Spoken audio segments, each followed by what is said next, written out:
გამარჯობა მეგობრებო, მე ვარ გიორგი ჭაუჭიძე, ეს არის გადაცემა სკოლაზე, რომლის მიზანია საზოგადოებაში სკოლის შესახებ არსებული წარმოდგენების ერთგვარი ტრანსფორმაცია, აგრეთვე ჩვენი სტუმრების განსხვავებული რაკურსით წარმოჩენა. დღეს ჩვენი სტუმარია ქალბატონი თინა მამულაშვილი, სულაკაურის გამომცემლობის თანადამფუძნებელი, დირექტორი. დიდი მადლობა ქალბატონი თინა, რომ მონაწილეობთ ჩვენს გადაცემაში.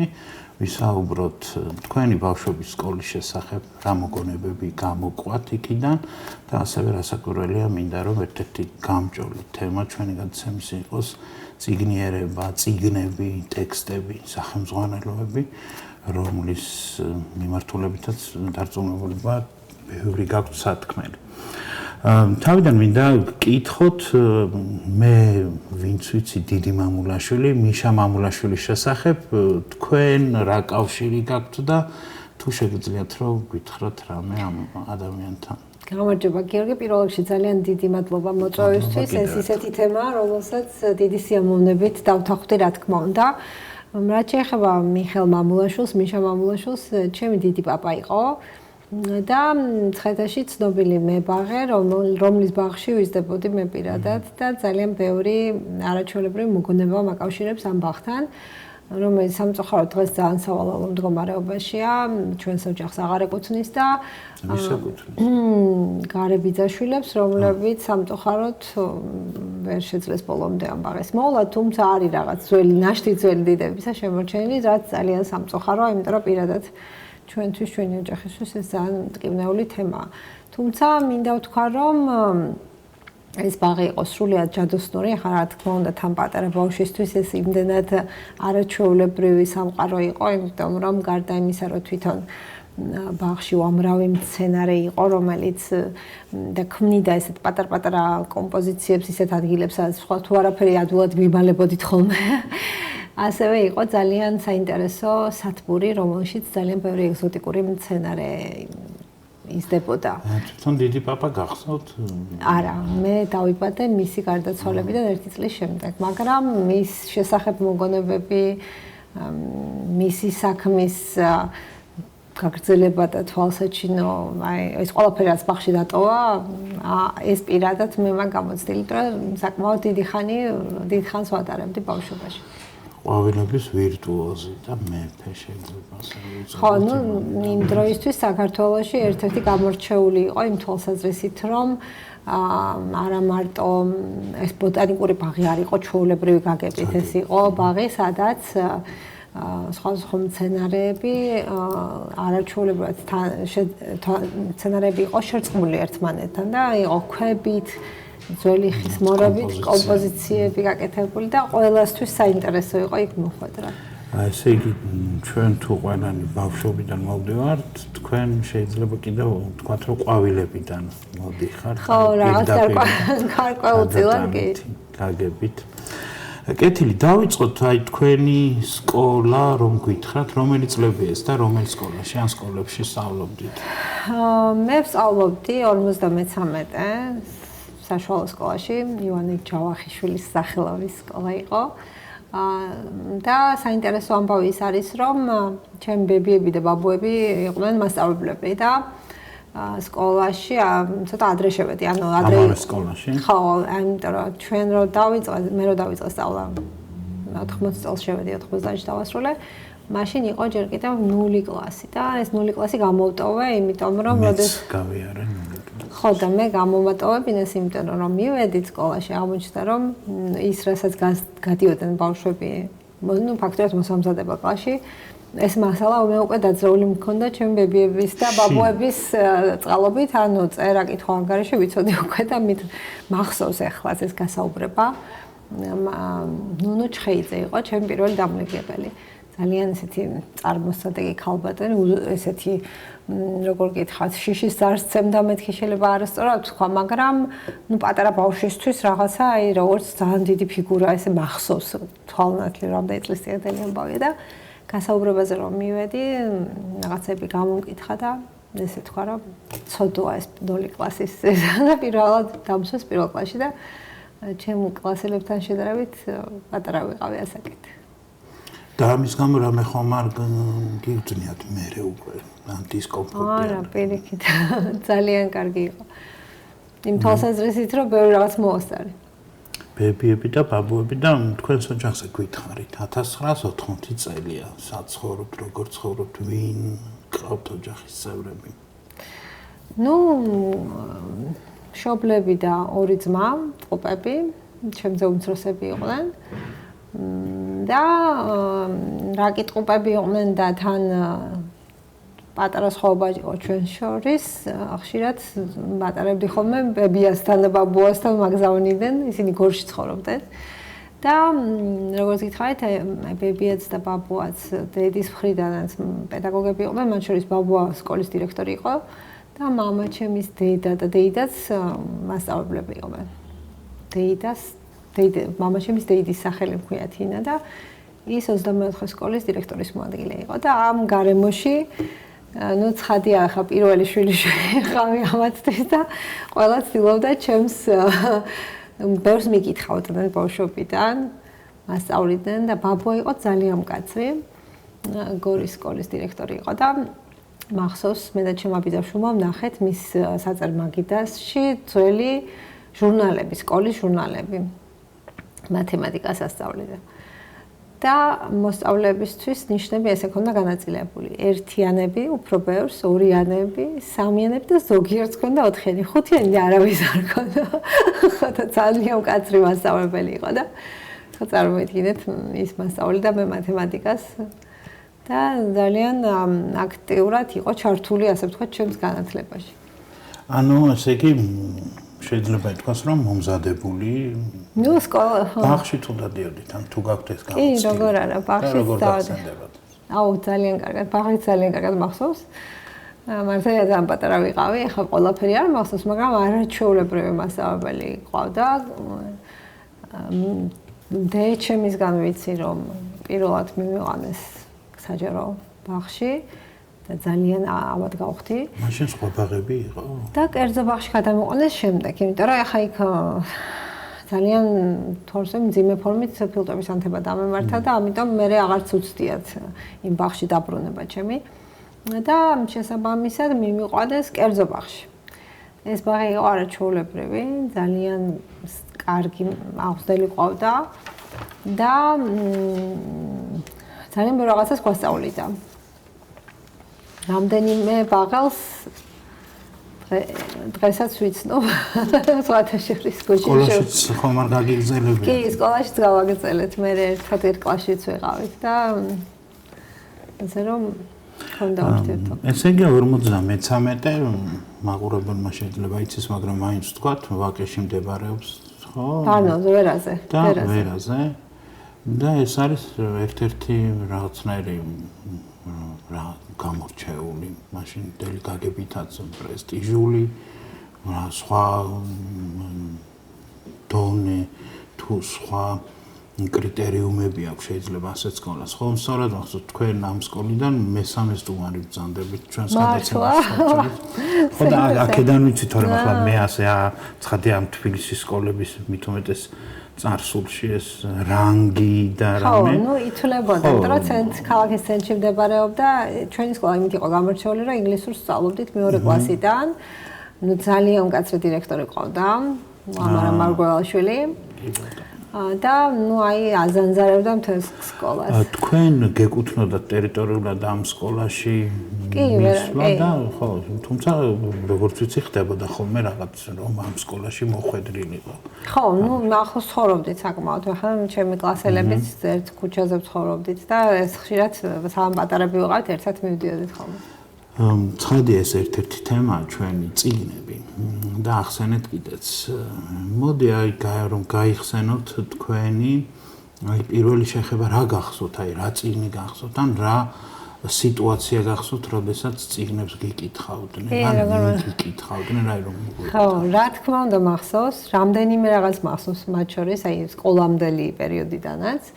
ერთი მახსოვს, რომ ბები და მიკითხავდა პეპის, კალსონს და გიждდებოდი ისე მიყვარდა, როდესაც სიტუაციაც მახსოვს, ხო, ესეთი დიდი ოთახი იყო, სადაც იდგა თორემ მწვანე გადასაფარებლიანი ტახტი და აი იქ ვისხედით ხოლმე და ის მიკითხავდა და სულ აკითხებდი, მე დაფლითეთ ის წიგნი და ხშირად ვაკითხებდი. ეს სიტუაციაც წიგნით ძალიან კარგად მახსოვს იმ პერიოდიდან. ასევე ძალიან კარგი, კი არა, საინტერესო მოგონება იყო. ასევე ბებიდა მიკითხავდა შვილის ნუკრის ნაამბობს. ძალიან პატარა ვიყავ. თავსაც, ანუ ხო, აი ხა მოყვები ზუსტად. და მახსოვს, როცა მივიდა იქ, სადაც აი დედა მოუკლეს და შვილის ნუკრის განცდები და ისე ვინერვული დავტირდი და პატარა ვიყავი და ესეთი ძველი ხის საწერი მაგი დაიდგა და იმის ქვეშ შევძვერი, რომ არ დაენახათ, როგორ გულამოსკვდილი ვტირადი. ძალიან პატარა ვიყავი, დავეტიე, ესე იგი, სკოლაში არ დავდიოდი ჯერ. ძალიან იმოქმედა ჩემზე და ეს მახსოვს ეს შთაბეჭდილება ამ წიგნისგან მოგვილი. ბოდიში აქვე ჩაგეკითხებით, რომ აი დღეს როგორც სპეციალისტს წიგნების გამომცემელს, ასე ვთქვათ, როგორ ფიქრობთ, ასეთი ადგილები, აი მართლა ვაჟას ბწყინვალე ტექსტი როგორიც არის, ხო, შვილის ნუკრის ნაამბობი, უნდა იყოს, ან რა ასაკობრივი ბავშვებისთვის უკვე შეიძლება. როგორც წესი ეს სასკოლო სახელმძღვანელოებში არის ხოლმე შეტანილი ეს ტექსტი და დაახლოებით მე-4 კლასში შეავთქვამ. რას ფიქრობთ ამაზე? ხო, ალბათ ახლა მე რო წამიკითხეს, ძალიან პატარა ვიყავ. მე ზოგადად მახსოვს, რომ ძალიან ბევრი მიტირია, მიცინია წიგნებთან დაკავშირებით, უკვე როცა ჩემითაც ვკითხულობდი, ძალიან ემოციურად ვიყავ ხოლმე დაკავშირებული. ხარიან ბავშვები, რომლებიც ნაკლებად განიცდიან. თუმცა ხა ალბათ სკოლამდელი ასაკის ბავშვისთვის არ იქნება რეკომენდებული შვილის ნუკრის ნაამბობის წაკითხვა, იმიტომ რომ ძალიან ემოციურია და ბავშვისთვის თან ამ ასაკში და რო უკვდება, ძალიან რთული გადასატანია. თუმცა აუცილებელია რომ ბავშვები, ხა თუნდაც ღაპრები, ბავშვისთვის ემოციის ჩამოყალიბება ძალიან დიდი მნიშვნელობა აქვს. თან ეს ისეთი ტექსტია, რომელიც რა ვიცი, ხა ჰუმანიზმით გაჯერებული ხო რეალურად და შესაბამისად ლიტერატურის მთავარი დანიშნულებაც ხო ეს არის და ხა 80 წლის ასაკში შვილის ნუკრის ნაამბობს ვარ წაიკითხავს ადამიანმა ბავშვობაში უნდა წაიკითხოს და ლიტერატურამ ეს ფუნქცია უნდა შეასრულოს, რომ გაუჩინოს თანაგანცდა, ატიროს, გააცინოს, დააფიქროს, გაუჩინოს ემპათია, იფიქროს იმაზე, რომ რამდენად სათუთია, ხო, ეს ცოცხალი არსებები, სამყარო, ახლა ვაჟას მთელი შემოქმედება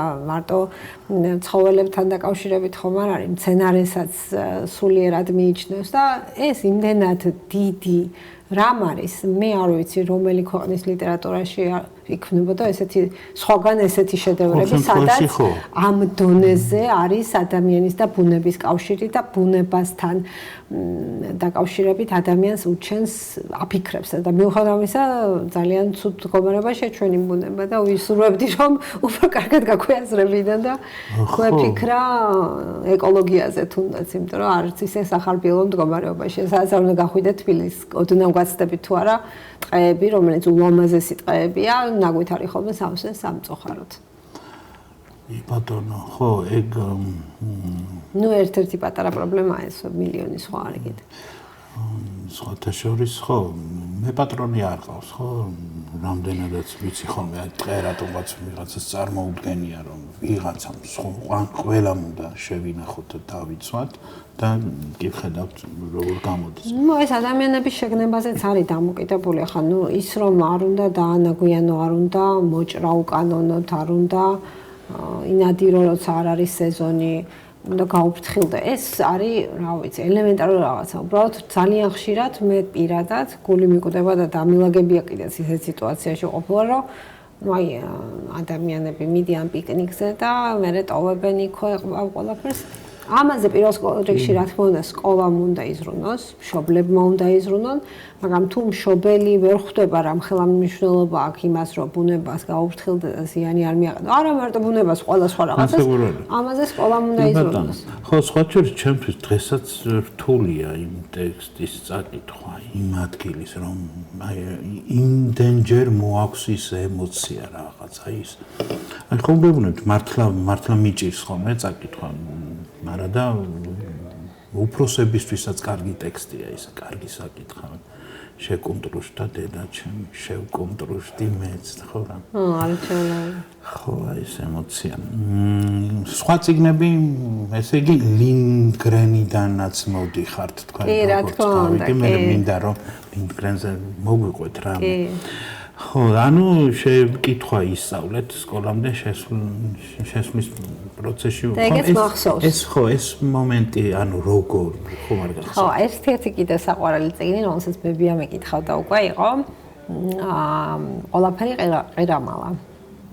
და ასევე ძალიან ბევრი სასაცილო ეპიზოდია, ძალიან ესეთი კარგი ჰუმორით დაწერილი მოთხრობებია და გიждდებოდი ამ წიგნსაც და ნუ ბებიას ესე აი განუწყვეტლივ ვაკითხებდი და ზუსტად მახსოვს როგორ ვისწავლე კითხვა. ბაბუა, რომელიც ვახსენე, სკოლის დირექტორი ძალიან მკაცრი, მოვიდა და შეესწრო იმას, რომ ბებიას ვაკითხებ მე ასეთ ალბათ ამ წიგნს და მეუბნება ესეთ რაღაცას, რომ შენო ხო ხედავ რომ ეს ქალიო მოხუციაო, სათვალე სჭირდებაო. ძალიან პატარა სკოლაში არ დავდივარჯე. და უჭირსო კითხვაო და შენო ასოების ცნობა ხო უკვე იციო. მოდი ახლა შენ თვითონ წაიკითხა. ანუ შემარცხვინა ასე ვთქვათ, რომ როგორ ვაწვალებ მოხუცად და არა და ბებია ჩემისთვის სიამოვნება იყო ალბათ ის, მაგრამ ასე ვთქვათ შემარცხვინა და იმის ახლა ვერც გავბედავდი, იმიტომ რომ აი ძალიან დიდი ავტორიტეტი იყო ბაბუა ყველასთვის ოჯახში და მე თუმეტეს შემთვის და ვერც გავბედავდი შეწინააღმდეგას. ის დღე იყო და ის დღე იქიდან მე თვითონ კითხულობდი. ასე რომ პირველი წიგნი თავიდან ბოლომდე ჩემი წაკითხული არის ყველაფერი ყირამალა. აქვე დონალდ ბისეტის ძალიან საყვარელი ყველასთვის საყვარელი ტექსტი და აქედან რომ შეაფასოთ თქვენი ბავშვობის წიგნები. რამდენად მრავალფეროვანი იყო, რამდენად იყო არჩევანის საშუალება თუნდაც. ხო, მე ვიტყოდი ესეთ რაღაცას, რომ აი ფუფუნება ჩემთვის ეგ იყო, რა კი ასე ვთქვათ, მასწავლებლების ოჯახში ვიზრდებოდი. ძალიან კარგი ბიბლიოთეკა ჰქონდა. ერთ ბებიებთან, ბაბია ბაბუასთან, მეორესთან, სახლშიც ამავე დროს. და ძალიან ბევრი წიგნი ჰქონდა. ნუ საბავშვო წიგნებს სანამ პატარა ვიყავი, ვკითხულობდი ქართულად და ძალიან ბევრ რაღაცას ვკითხულობდი. ახლა უამრავი წიგნი მაქვს წაკითხული, მათ შორის ნუ მაშინ ნაკადულის გამოცემები იყო. კი, ასეთი დიდ ფორმატიანი. სხვადასხვა. მათ შორის მაგალითად 100-ჯერ მაქვს წაკითხული ტომ სოიერის თავგადასავალი, ზეპირად ვიცოდი 10 გვერდი თავიდან. მე დამავიწყდა რა თქმა უნდა, მაგრამ ნუ გიждდებოდი ტომ სოიერის და ჰეკლბერი ფერის თავგადასავალს. და მე რუსულად ვკითხულობდი ძალიან ბევრს და რუსული ბებია მას ნუ უკვე ბავშვობი ახლა ეს ჩემი კერძო ბაღი რო ახსენე იქ რუსული ბაღი იყო ასე ვთქვათ რუსულსაც გვასწავლიდა ამიტომ რუსული ვიცოდი ბავშვობიდან მაგრამ კითხვით ბებიამ დამაშტუდირა ასე ვთქვათ იმიტომ რომ რუსულის მასწავლებელი იყო ერთ-ერთი ბებია და ასევე არაჩვეულებრივი რუსულის მასწავლებელი ყავდა სკოლაში ქალბატონი ლეილა კაჭარავა რომელიც იყო აი მართლაც არაჩვეულებრივი სპეციალისტი, შეგვაყვარა რუსული ლიტერატურა ყველას და ძალიან გვიყვარდა რუსული ლიტერატურა როგორც ასეთი. და ძალიან ბევრს ვკითხულობდი რუსულადაც. ამიტომ მე ეს განცდა რომ რაღაცა არ ვერ ვკითხულობ, არ მქონია. მე უკვე ინგლისურს სწავლობდი ასევე და რაღაცებს უკვე ინგლისურადაც ვკითხულობდი, მაგრამ ასე ვთქვათ დიდი ლიტერატურა თავის დროზე რუსულად მაქვს წაკითხული. ან პრაქტიკულად ხო რუსულად იყო ყველაფერი ის რაც ქართულად ბევრი რამე არის სხვა შორის. და ანუ ეს ამ ხრივ არხები ბავშვობიდანვე გაჭრილი ჰქონდათ როგორც და ძალიან ბევრს კითხავდი, მე მახსოვს ველოდებოდი არდადეგებს. იმიტომ რომ სამეცადინო ბევრი ჰქონდა, მაგრამ აი ერთი სული მქონდა, როდის დაიწყებოდა ზაფხულის არდადეგები, იმიტომ რომ ну დღეში ერთ ხოდი ხოლმე ისეთი ის კონდა. მაშინ არც ქონდა იმდენი საშუალება ხო, არც ტელეფონები იყო მობილური, არც ინტერნეტი და ტელევიზორშიც 1-2 მულტფილმი თუ იყო ან საბავშვო ფილმი მახსოვს რომ რაღაც მომენტში კვირაში ერთხელ გადიოდა საბავშვო ფილმი. და ფაქტობრივად ჩემთვის არდადეგების დადგომა ნიშნავდა რომ უნდა მეკითხა და ასეც ღამეს ვათენებდი და ისე ვკითხავდი ხო. მასწავლებლები გითხარით, აი უკვე ახსენეთ ქალბატონი ნუნუ ჩხეიძე და აი პირველი მასწავლებელი, შემდეგ სხვა მასწავლებლებიც რა გახსოვთ, რას გაიხსენებდით თბილად ან ტკბილად და მე რაღაც ისეთი არაჩვეულებრივი მასწავლებლები მყავდა და უმრავლესობა. ნუ ახლა ქალბატონი ლეილაც ვახსენე, რუსულის მასწავლებელი, ძალიან კარგი ინგლისურის მასწავლებელი ყავდა, ნანა ბოჟაძე, არაჩვეულებრივი ისტორიის მასწავლებელი ყავდა, ოთარ ამაყობელი და ეს იყო ისეთი მასწავლებელი, რომელიც ისტორიას არა მარტო გვასწავლიდა, არამედ ძალიან ბევრ საინტერესო თემაზე გველაპარაკებოდა უკვე მაღალ კლასებში და მახსოვს, რომ პირდაპირ ეუბნებოდა ბავშვებს, ვისაც არ გაინტერესებთ, უკან გადასხედით და სამაგიეროდ ჩვენ გვიყვებოდა ბევრ რაღაცას, მათ შორის როკ მუსიკაზე და ასე შემდეგ. აი ძალიან საინტერესო ხა წარმოიდგინეთ, ახლა თინეიჯერი რო ხარ და როკ მუსიკა აკრძალულია და შენ ისტორიის მასწავლებელი გიყვება ამაზე. ხდებოდნენ ხოლმე უკან ვინმე? კი, ძალიან ბევრი, მაგრამ წინ რამდენიმე ბავშვი ვინც ვიყავით დაინტერესებულები, ყველანი წინამერხზე ერთად ვისხედით ხოლმე და ერთხელ მახსოვს შემოვიდა დირექტორი და ატყდა ერთი ამბავი, რომ კლასში ნაწილი უკაიჯდა და კარს თამაშობდა და რაღაც ნაწილი ვისხედით ერთად წინამერხზე. თამაში შეიძლება. ნუ აი ხა ისინი არ ვიცი თამაშობენ, ქალაქობანას თამაშობდნენ, მაგრამ ნუ რას გულისხმობ, რომ იმაში არა ტრადიციული გაკვეთილი დაინახა ესე. პირველად და ძალიან დიდი რისხვა გამოიწვია ამან, მაგრამ მეორე მხრივ ეს იყო ჩვენთვის აი ახალი სამყაროს აღმოჩენა, ახალმწე. ძალიან ბევრ რაღაცას საინტერესო თემებზე გვესაუბრებოდა. მათ შორის ახლა ოთარ ამაყობელი.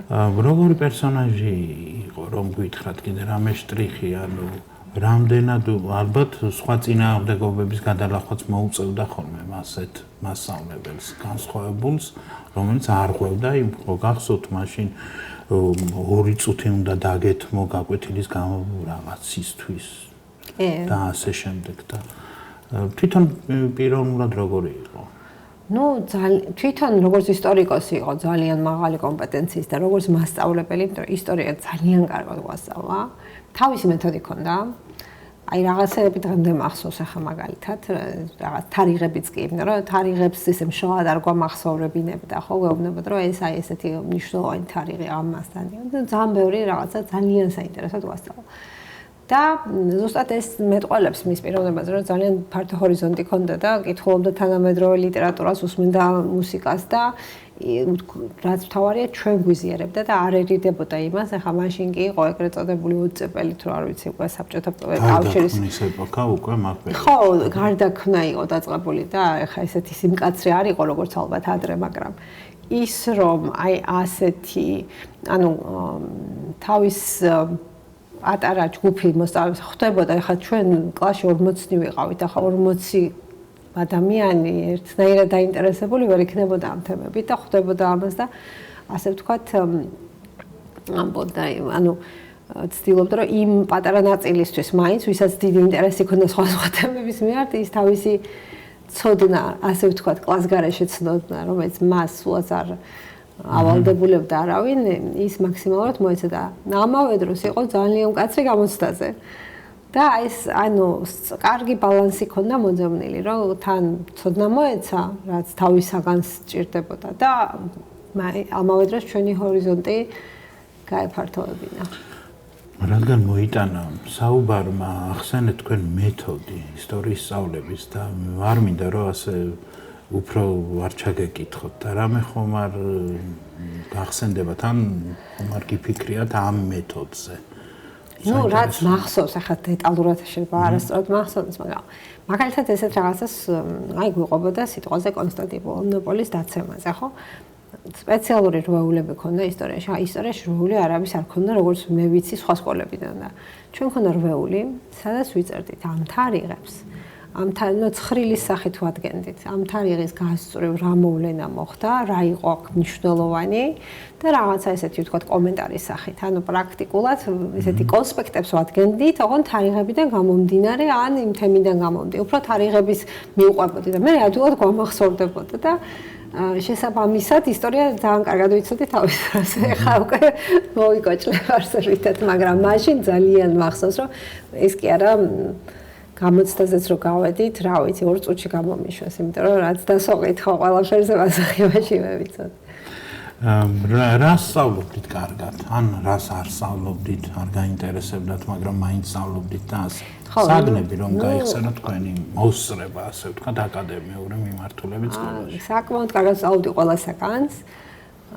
ზოგადად მედლის კანდიდატი ვიყავი თუ არ ვცდები, მაგრამ ბოლო კლასებში ცოტა შევანელე რაღაცები. ძალიან კარგად სწავლობდი მათემატიკას თავიდანვე. მიყვარდა მათემატიკა. გაგიკვირდება და მიყვარდა ხაზვა და ფიზიკა.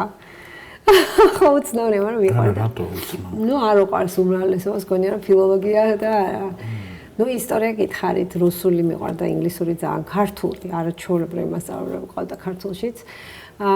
ძალიან კარგი მასწავლებელი ყავდა და გიждდებოდი ბიოლოგიაზე.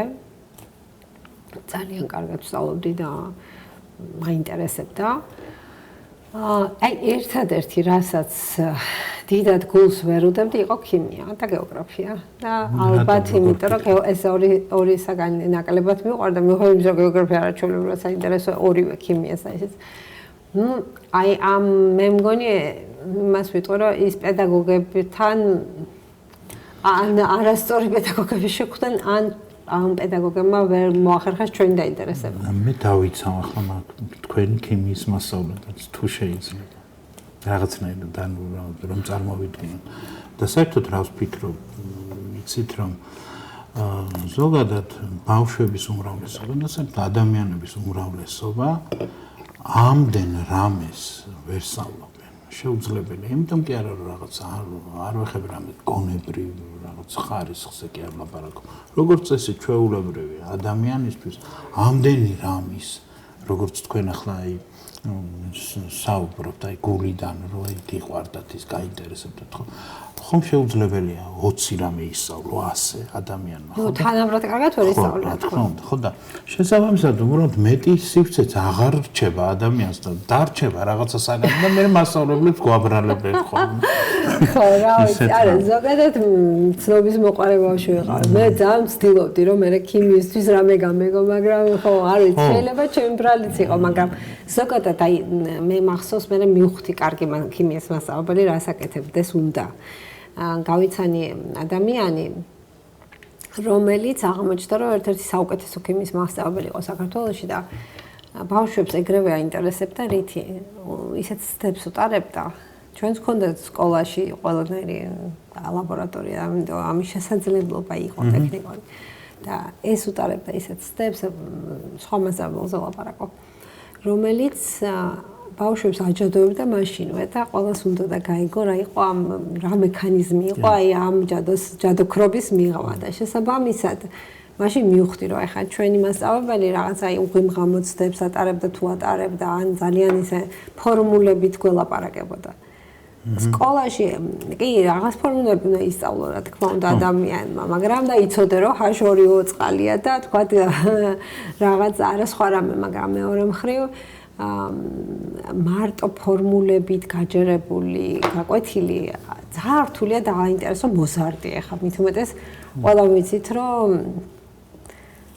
13-14 წლის მერე ბავშვები სულ სხვა ტიპის მისწრაფებები, ეს ფიზიოლოგიური ცვლილებები, სულ სხვა ინტერესები უჩნდებათ შეიძლება იცგუნება ნაწილი. ყველაფერი ხო? რა თქმა უნდა და ამაზე ლაპარაკს რაჯობია ხო, მაგრამ თავარია როგორ მიაწვდი. ანუ ძალიან ბევრი რამე არის დამოკიდებული მასწავლებელზე, პედაგოგზე. მე პირადად ძალიან მადლიერი ვარ იმ მასწავლებლების, ვისაც შეხება მქონია და ვისაც ჩემთვის რამე უსწავლებია, იმიტომ რომ მიუხედავად იმისა, რომ კიდევ ერთხელ სახში მყავდნენ მასწავლებელი ბებიო ბაბუები და ძალიან ბევრი რამ მომცეს. რა თქმა უნდა, სკოლის გავლენა ძალიან დიდია. და ძალიან ბევრი რამ ვისწავლე მე სკოლაში. თქვენ, ანუ როგორც აღნიშნეთ, მედლის კანდიდატი და დღესაც არის მედლები სკოლაში, რაც გულისხმობს იმას, რომ ყველა საგანში აბსოლუტური წარმატება მოეთხოვებოდა ოქროსა და ერთი მე მგონი ნიშანი შეიძლებოდა ნაკლები ყოფილიყო ვერცხლის მედალოსანს, ხო? და ასეთი მოსწავლეები, რა თქმა უნდა, იყვნენ 10% არ იყვნენ. მე მგონი შეიძლება ეს ბევრიც არის. მოკლედ იმის თქმა მინდა, რომ ასეთი ადამიანები ზოგადად არიან უმცირესობაში, აშკარა უმცირესობაში და თქვენთვის შეიძლება ეს კი საინტერესო იყო, ყველაფერი გამოგდიოდათ და ასე შემდეგ, მაგრამ რაღაცნაირად რომ გადავხედოთ ან თქვენს თანაკლასელებს, ან ზოგადად მოსწავლეებს, აი იმ პერიოდში გნებავთ დღეს შევხედოთ, არ გამოვდის ასე რომ აი ამდენი რამე ბავშვმა რაღაც დროში წარმატებით დასლიოს და მე ვაბრალებთ ხოლმე ხან ეს მასწავლებლების ბრალია ან რაღაც ლაბორატორია არ არის და ასე შემდეგ. ხო ეს შეიძლება უფრო ვრცელი თემაა ცხადია, მაგრამ შენიშვნის სახით მინდა რომ თქვა. ხო აი თუნდაც ბატონი ოთარის გაკვეთილზე უკან გადამსხდარი მოსწავლეები ერთ-ერთი ხო, ინდიკატორია მაგის კი. არა, ცხადია, ჯერ ერთი პირველ რიგში ის არის გასააზრებელი, რომ ყველა ადამიანს არ აქვს ერთნაირი შესაძლებლობები და ზოგიერთი, თქვათ, უფრო სწრაფად ანგარიშობს, ზოგიერთი უფრო სწრაფად კითხულობს, ზოგიერთი ენას ითვისებს სწრაფად, ხო, სხვადასხვა ადამიანს ერთ ოჯახში გაზრდილსაც კი სხვადასხვანაირი უნარები აქვს, ხო? მაგრამ ჩემი აზრით აი სკოლის და მასწავლებლის ამოცანა ჯერ ერთი სხვადასხვა საფეხურზე სწავლები სხვადასხვა უნდა იყოს, ხო? და პირველი, ყველა საფეხურზე ის უნდა იყოს თავარი, რომ კარგი მოქალაქე აღზარდოს და აი მათ შორის ეკონომიკაზეც რო ვილაპარაკეთ, ხო? ესეც არის ერთ-ერთი ნაწილი კარგი მოქალაქის აღზრდის, ხო? ანუ ადამიანი, რომელიც მარტო საკუთარ წარმატებაზე და საკუთარ თავზე და საკუთარ ოჯახზე კი არა, საზოგადოებაზეც ფიქრობს და ფიქრობს, რომ ის საზოგადოების ნაწილია და რა პასუხისმგებლობები ეკისრება მას, როგორც მოქალაქეს. ეს უნდა გააცნობიერებინოს პირველ რიგში სკოლამ ყველა მოსწავლეს, მიუხედავად მათი აკადემიური მოსწრებისა. მაგრამ ამავე დროს ძალიან მნიშვნელოვანი იქნება, რომ დაინახოს ბავშვის ინტერესები, ან პირიქით თავიდან ალბათ პირველ ეტაპზე აღმოაჩინოს ამ ბავშვს რა ინტერესები აქვს, ან რის მიმართ აქვს უფრო დიდი მიდრეკილება და დაეხმაროს იმაში, რომ ჰორიზონტი გაუფართოოს და აი დაინტერესოს რაღაცებით. იმიტომ რომ აი ეს იგივე თუნდაც ვახსენე, ხო, ძალიან კარგი ისტორიის მასწავლებელი, რომელიც თავისი საგნით დაგვაინტერესა პირველ რიგში და მერე დამატებით ესე ვთქვათ გვიყვებოდა ბევრ სხვა საინტერესო რამეს. ამავე დროს ვახსენე ქიმიის მასწავლებელი, რომელიც ასეთ რაღაცას ვერ ახერხებდა და სხვა ქიმიის მასწავლებელი, რომელიც სხვა დროს გავიცანი უკვე სკოლა დამთავრებული მქონდა, აღმოჩნდა, რომ მას თავისი მეთოდი ჰქონდა და ამ სკოლის მოსწავლეების უმრავლესობა მე ქიმიკოსი გახდა ზუსტად იმიტომ, რომ ამ ქიმიის მასწავლებელმა შეძლო თავისი მეთოდით ამ ადამიანების დაინტერესება, თორე ის ბავშვი, არც ერთი ბავშვი არ იბადება არც ისტორიკოსად და არც ქიმიკოსად, ხო? თუ შენ გაუფართოვებ ჰორიზონტს და რაც თავია, მე მგონი ასევე ძალიან მნიშვნელოვანია სკოლის ფუნქცია იმაში, რომ ხა მე გამიმართლა და ჩემ ოჯახში წიგნის და კითხვის სიყვარული თავიდანვე იყო, მაგრამ ყველას არ აქვს ამის ფუფუნება, ხო? შესაბამისად, სკოლამ უნდა მისცეს ბავშვს კი მასწავლებელმა მოსწავლეს, ალბათ ქართულის მასწავლებლის როლი ამაში უდიდესი, რომ შეაყვაროს კითხვა.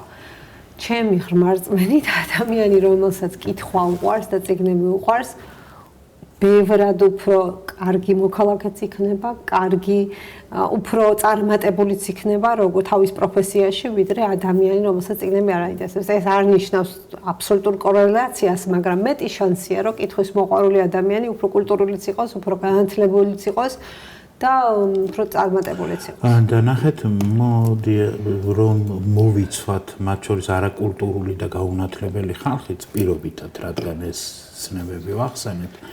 მათ შორის უკულტუროც უკეთესი უკულტურო იქნება მკითხველი. აი რომ შევაჩამოთ ასე შემთხვევაში. მკითხველი კულტურულად არ იქნება. პირობითად. იმდენი უკულტურო მკითხველი შემიძლია. ხო, ალბათ, მაგრამ ანუ ესე იგი ნებისმიერ საქმიანობაში შენ ხო ეს კითხვა რა არის სინამდვილეში არის აზროვნების პროცესი, ხო? სადმე შეიძლება ვინმე თქვას, რომ აზროვნება ხელს უშლის რამეში, ხო? შეიძლება რაღაც ლიტერატურაში რამე წარმოვიდგინოთ რაღაც სიტუაციები, ხო, როცა ჯობს რომ რაღაც არ შეხედო სახგონებაზე რაღაცას, მაგრამ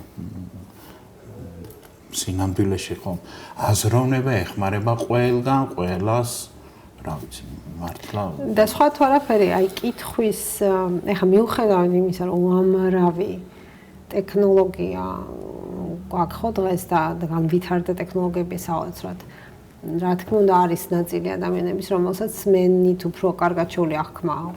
ხო, ვიდრე წაკითხulis. მე პირიქით ვარ და მგონია რომ ადამიანების დიდი ნაწილია ეს, რომ მე ტექსტს უფრო კარგად აღვქვამ და ვიმახსოვრებ და ვაანალიზებ, ვიდრე მოსმენელს. და ყოველთვის წაკითხვა მირჩევნია და შესაბამისად მგონია რომ კითხვის ტექნიკის ცოდნა და ეხმარება, ну, ჯერ ესეთი უმაღლეს განათლების მიღებას თუ აპირებს ადამიანი, ძალიან მნიშვნელოვანია, რომ შეიძლება კითხვა კარგად შეეძლოს და ჩვენთან პრობლემას რას ვხედავთ, რომ ადამიანების უმრავლესობას წერა-კითხვა ყველა შეუძლია 99%-ია წერა-კითხვის მცოდნე საქართველოში თუ კი დისლექსიის პრობლემა თუ არ აქვს და ესეთებიც ყავს და სამწუხაროდ არ არის მათზე მორგებული განათლების სისტემა ჯერ სათანადოდ მაგრამ ვის თუ ეს პრობლემა არ აქვს ადამიანს წერა-კითხვა შეუძლია თუმცა პრობლემა გვაქვს საკითხვის გააზრებაში და ეს ბევრი კვლევით არის დადასტურებული და საზოგადოებასაც ეტყობა შესაბამისად. კი, ხო, ნახეთ, სამწუხაროდ დღესაც ბევრს აქვს ისეთი წარმოდგენა, კითხვას უწოდებენ რაღაც, ანუ დეკოდირება რომ ვახსენე, ახლა მე შემთხვევით ამ მიხსენებია, რომ რაღაცა წიგნის ამოკითხვას რაღაცას და სინამდვილეში ხო კითხვის პროცესი არის იგივე სააზროვნო პროცესი, რომელსაც სხვადასხვა მათ შორის დასწავლადი სტრატეგიები და ტექნიკები აქვს, ხო? შეიძლება რაღაც შინაარსი გამოიტანო წიგნიდან და ის რაღაცა რომ დაიბადა თუ რა გარდაიცვალა და გული მოუვიდა ეს კი მიხვდე, მაგრამ იქ არის რომ თქვა დასკვნა გააკეთო რაღაც მომენტში თავარი განარჩიო ძირითადისგან და ასე შემდეგ, ხო, რომელიც სინამდვილეში სააზროვნო უნარებია და გეთანხმებით, რომ ამის გამო ხვდებით მე ჩვენ საზოგადოებაში ყოველდღიურად ვაწყდებით ასეთ თუნდაც ყოფით ურთიერთობებში ასეთ პრობლემებს, რომ ადამიანები სხვადასხვა ენაზე ვსაუბრობთ, მიუხედავად იმისა, რომ ქართულად მეტყველებთ, მე რაღაცას ვამბობ, სხვა რაღაცას მეკითხება და უცნაურობები და კი და ასევე ამავე დროს ვიტყოდი რომ მე თვითონ ძალიან მიყვარდა მათემატიკა და მართლა რა ვიცი ალბათ ბოლოს რო გადავწყვეტე ბოლო ეტაპამდე კარგად ვსწავლობდი მე ცოტა გადავედი უფრო ფილოლოგიებისკენ და ჰუმანიტარული საგნებისკენ მაგრამ ჩემი აზრით ასევე ძალიან მნიშვნელოვანია რომ მათემატიკა ისწავლონ კარგად სკოლაში და დაწყებით საფეხურზე მაინც კარგად ანუ იგულისხმება რომ ეს უნდა ახლა ძალიან ბევრს არ უყვარს მათემატიკა. შეიძლება არც უყვარდეს, მაგრამ თუ კარგი მასწავლებელი ყავს, თუ სწორად გასწავლის, შეუძლებელი არ იყოს. ძალიან კარგი და მნიშვნელოვანი და საჭირო საგანია. კი, აი მათემატიკაზე თქვა თუ გნებავთ და აი კითხვასთან პარალელიც გავავლოთ. აი რომ თქვი რომ ბევრი წიგნი აქვს საკითხული ადამიანს. ამ გაგებით კარგი მკითხველია. მე არ ვუწოდებ ამას კარგ მკითხველს, მაგრამ რაოდენობრივად კარგი მკითხველია, მაგრამ ხო, აი ვერ აზროვნების რაღაც ის არ აქვს გამომუშავებული უნარები ჩვეულებრივი. ასეთებიც არის და იგივე მათემატიკაზე შეგვიძლია ასე ვთქვათ, რომ კი ესმის მათემატიკა, კარგად სწავლობთ, შეიძლება მათემატიკის პროფესორიც არის, მაგრამ რაღაც სააზროვნო კომპეტენცია ეტყობა რომ არ აქვს ადამიანს, ხო? ანუ ცალკე აღებული რაღაც მათემატიკა და რამე კი არა, ის სხვა რამეები აქვს, თავარი, რომელსაც ცხადია გეთანხმებით რომ არც მაშინ ექცეოდა სათანადო ყურადღება აი იმ დროს და არც დღეს სამწუხაროდ ამაზე მე კიდევ ჩვენ ვისაუბროთ და ახსენეთ რა უნდა გამოსულიყავით ან რა გინდოდათ რომ გამოსულიყავით ასე ვთქვათ პროფესიაზე რომ ფიქრობდით მაშინ 80-იანი წლების ვთქვათ ბოლოს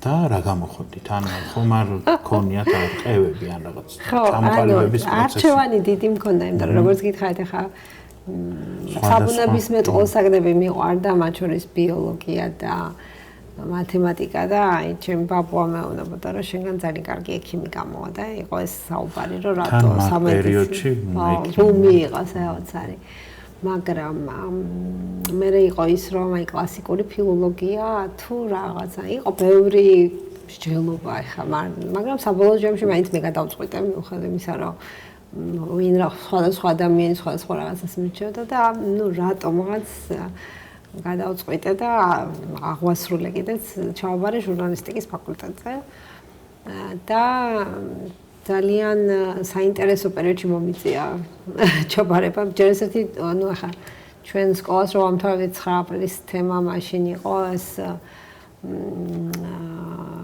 ეროვნულ განმათავისუფლებელი მოძრაობის გარიჟრაზე ჩავაბარე უნივერსიტეტში, აი ამ ტურბულენტურ პერიოდში ვსწავლობდი უმაღლეს სასწავლებელში და ძალიან კარგი კურსელები მყავდა და მყავს და ძალიან საინტერესო ადამიანებთან ერთად მოვხდი და რა ვიცი, ახლა ვინც ვარსკვლავები არიან ტელე თუ სხვა ჟურნალისტიკის თითქმის ყველა.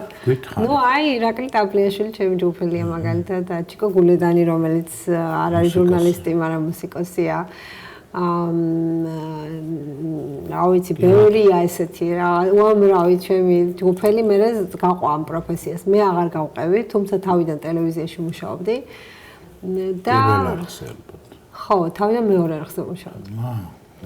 ხო, მეორე არხზე დავიწყე, სტაჟირებას მივედი და დავიწყე. ხო, აი მეორე არხი იყო, მაშინ ხა მაშინ სხვა დამოუკიდებელი, მეორე არხიც არ იყო დამოუკიდებელი, მაგრამ უფრო თავისუფალი იყო ვიდრე პირველი და მეორე არხზე დავიწყე და სანამ გააგრძელებთ, მინდა ჩაგეკითხოთ, აი ახალი საქართველო იბადება სინამდვილეში, ხო, მაგ პერიოდში და რას ფიქრობდით, ან რას სულისკვეთება გქონდათ, აი ჟურნალისტიკა ფუნქციას როგორ ხედავდით, ან რას ფიქრობდით მაშინ? ან თუნდაც რატომ არ გააგრძელეთ ამ პროფესიაში საქმე? ხო, რაღაცა ბევრით, ეხლა ამაზე რომ გავაგრძელოთ საუბარი, ალბათ ძალიან დიდ დროს წაიღებს, თუმცა ძალიან მნიშვნელოვანი იყო ეგ სულისკვეთება, რომ აი რაღაცა ჯერ პროფესია ძალიან საინტერესოდ მეჩვენებოდა მაშინაც და მე ვფიქრობდი, რომ ალბათ სწავლა სადღაც სხვაგან მინდოდა გამეგრძელებინა და მე მუშაობ ამ მიმართულებით. მაგრამ მართლა ისე მოხდა, რომ სწავლის პერიოდშივე დავიწყე მუშაობა ტელევიზიაში და აი იმ პერიოდში იმდენი რაღაცა მოხდა გარშემო, რომ აი თავბრუდა ხო ის სწრაფით ვითარდებოდა მოვლენები აფხაზეთის ომიდან დაწყებული რა ვიცი აი ყველაფერი რაც კი მძიმე პერიოდი იყო 90-იანი წლების დასაწყისში ასე ვთქვათ მათ შორის ახლა აი ტელევიზიაში მახსოვს იმ ოთახში ვიყავი სადაც მონტაჟი ხდებოდა თუ არ ვსწრები და მოსკოვში რო პუტჩი იყო მაშინ პირდაპირ ხო აი პირდაპირ ეთერში უყურებდი იმიტომ რომ იქ ვიყავი ზუსტად იმ დროს მონტაჟის და ვერ ვიჯერებდით რა ხდებოდა და რაღაც აი საინტერესო დროს მოგვიხდა ხა ჩემი აზრით ჩვენი ახალგაზრდები ვიყავით უმრავლესობა მეორე ახსნა და ყველას ინტერესი იყო რომ ნუ რა თქმა უნდა რომ ესეთი ეს პროფესია როგორც საუკეთესო ასე ვთქვათ ხალხის სამსახურში ყოფილიყო და ასე შემდეგ მაგრამ ძალიან ბევრი წინააღმდეგობა ხვდებოდა მაშინაც და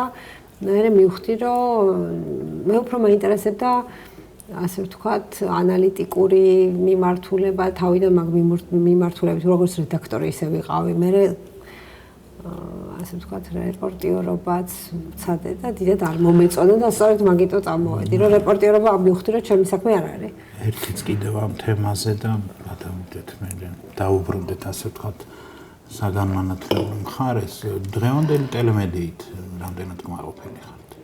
საერთოდ არ უყურებ ტელევიზორს თითქმის და ერთი პერიოდი საერთოდ ტელევიზორს არ მქონდა რა ინფორმაციაც გაქვთ ანუ გაკმაყოფილებთ აი ვთქვათ 90-იანი წლების დასაწყისში იფიქრებდით რომ სტანდარტი ასეთი უნდა ყოფილიყო ტელემედიაში პირიქით ძალიან მაღალ სტანდარტზე ვფიქრობდით სწორებას ჩვენც და ეხლა მე თუ უყურებ ამას ანუ ეს არის საერთაშორისო არხები რამდენიმე გადაცემა რა თქმა უნდა ძალიან კარგი ჟურნალისტები ყავს და ბევრი არის ისეთი რომელსაც საინტერესო გადაცემები აქვს მაგრამ ზოგადი სტანდარტი ძალიან დაბალია რა თქმა უნდა შეგიძლიათ რომელიმე მათგანი გამოარჩიო საინტერესო ჟურნალისტი ну რა ვიცი ხა ეკა კვესიტაძე და მთელი ის გუნდი რომელიც ახლა შემოიკრიბა მის მინეში ახლა პოდკასტის სახით ძალიან საინტერესოა ხა გადაცემები უმეტესობა იქ ძალიან საინტერესოა წინა არხებში რა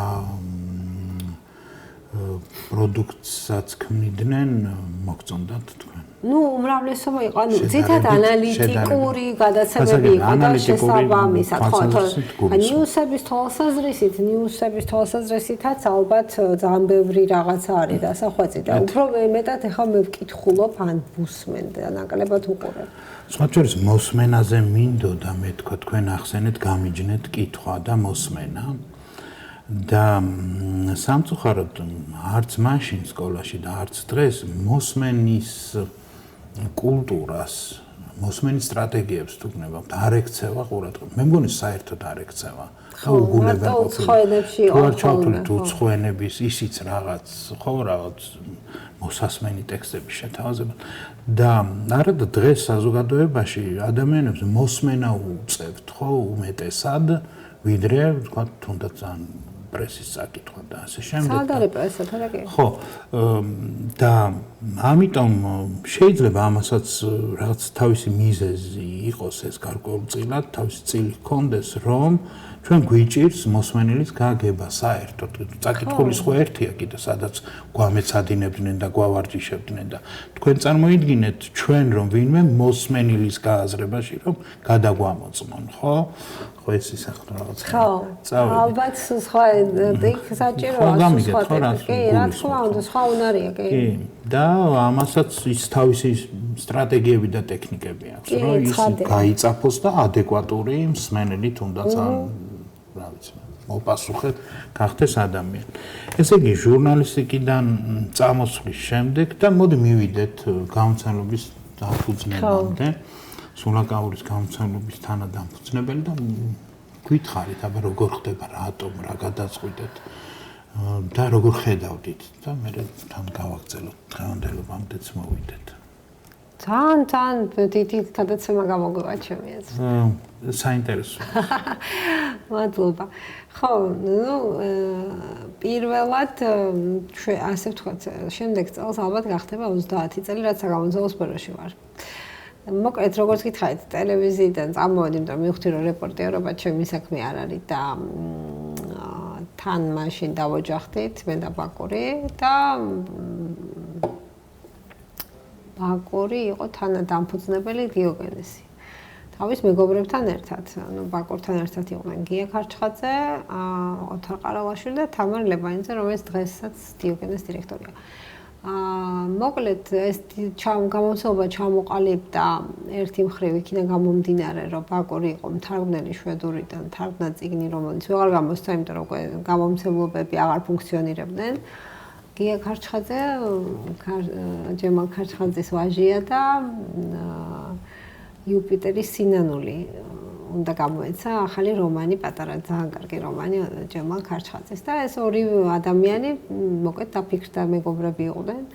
დღესაც არიან და მოკლედ გადაწყვეტეს რომ მოდიო ჩვენ თვითონ ვცადოთ და დაიწყეს ასე ვთქვათ გარკვევა როგორ შეიძლება წიგნის გამოცემა. შემდეგ შეიერთეს თამარ ლებანიძე და ოთარ ყარალაშვილი, მათაც თავისი ერთი სამეგობრო წრე იყო და ასე ვთქვათ ჩამოაყალიბეს. და წერილი ჰქონდათ მათ რამე? არა, ოთარის მამა ბუბა ყარალაშვილი მთარგმნელი და თამარ ლებანიძე კიდევ დაინტერესებული იყო იუნგის თარგმანების გამოცემით. ესე იგი 4 ადამიანი, რომელიც აფუძნებს გამომცემლობას. კი, და დააფუძნეს გამომცემლობა დიოგენე და ამავე გამომცემლობაში მე ვიყავი ერთ-ერთი პროექტის მენეჯერი და რედაქტორი.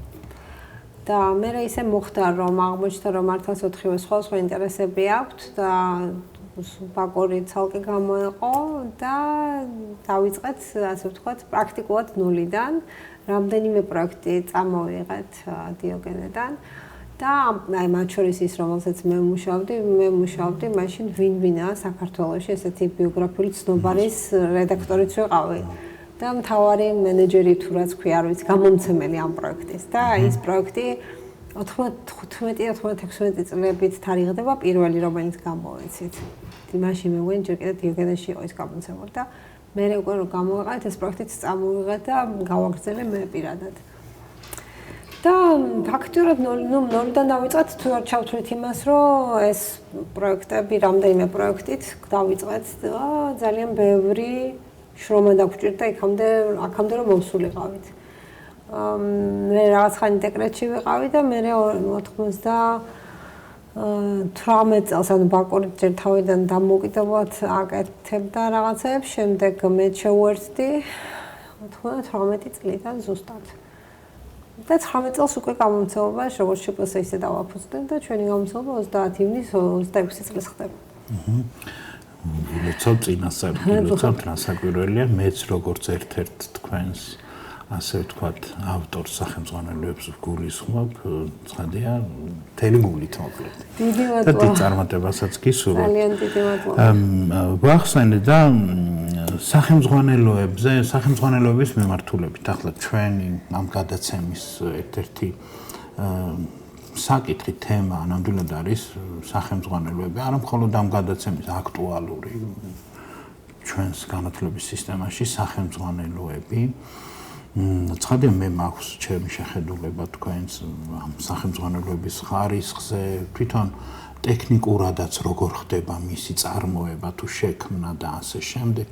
მინდა რომ ამაზე გვითხრათ, ასევე მინდა თქვენ გამომცემლობას, არა მარტო თქვენ ამ შემთხვევაში ყველა გამომცემლობას რაღაც სირთულეებისა და ბარიერის გადალახვა მოუწიათ წლების განმავლობაში, გულისხმობ სასკოლო სახელმძღვანელოების მიმართულებით და ამ შემთხვევაში სულაკარის გამომცემლობა როგორც მოწინავე ამ ბაზარზე თუ ამ სექტორში, ხო, როგორ უყურებთ თქვენ ამ გნებავთ ისტორიულ ჭრილში და დღეს რა მდგომარეობაა?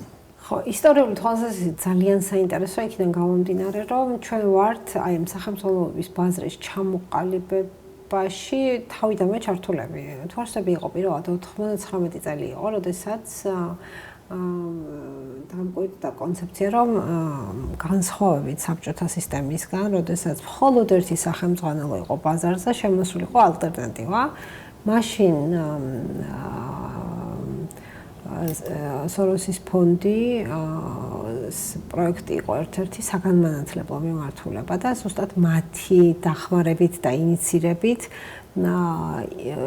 იყვნენ ჩამოსული უცხოელი სპეციალისტები, მათ შორის და განათლების სამინისტროსთან თანამშრომლობით ჩამოაყალიბეს აი ეს სტრატეგია, როგორ უნდა დაენერგათ ალტერნატიული სახელმძღვანელოები ბაზარზე.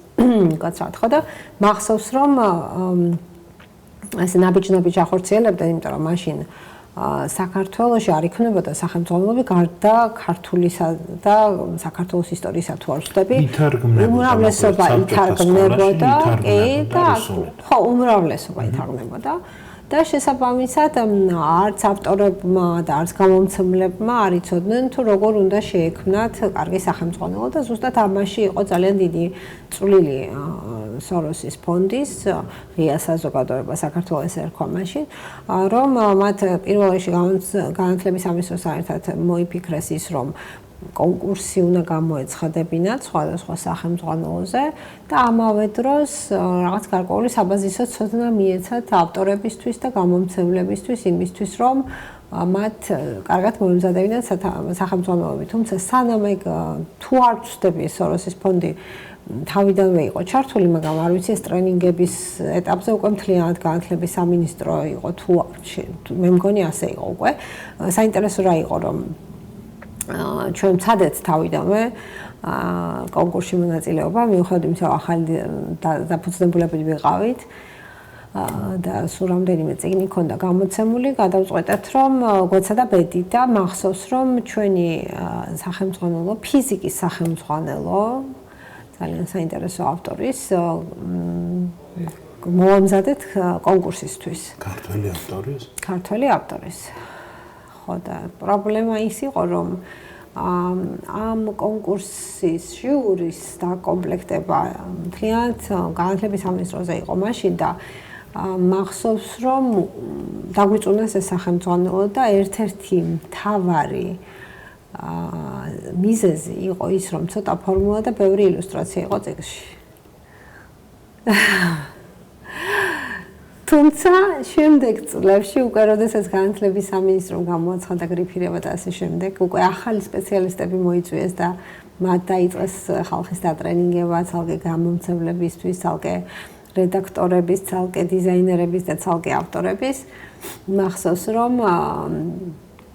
უკვე რამდენიმე სახელმძღვანელო ქონდა გამოცემული და ერთ-ერთი ბრიტანელი ექსპერტი რომ ცდილობდა რომ აიხსნა აი როგორი უნდა იყოს კაი სახელმძღვანელო ჩვენი სახელმძღვანელო გამოიყენა ნიმუშად რომ მე ვერც წარმომედგინა აქ რომ მოვდიოდი რომ თქვენ ამდენი სახელმძღვანელოები გექნებოდათ იმიტომ რომ ჩვენ მაინც არ დავნებდით და დღემდე კარგად და უხვად ილუსტრირებული სახელმძღვანელოებით ვიწონებთ თავს და მაშინ მან გამოარჩია რომ აი ესეთი უნდა იყოს ანუ მარტო ტექსტი და ჩვენი საბჭოთა სახელმძღვანელო ძირითადად ტექსტებით იყო, მხოლოდ ტექსტები იყო და იშვიათად იყო კარგი ილუსტრაცია, უმეტესობა შავ-თეთრი იყო და ასე შემდეგ.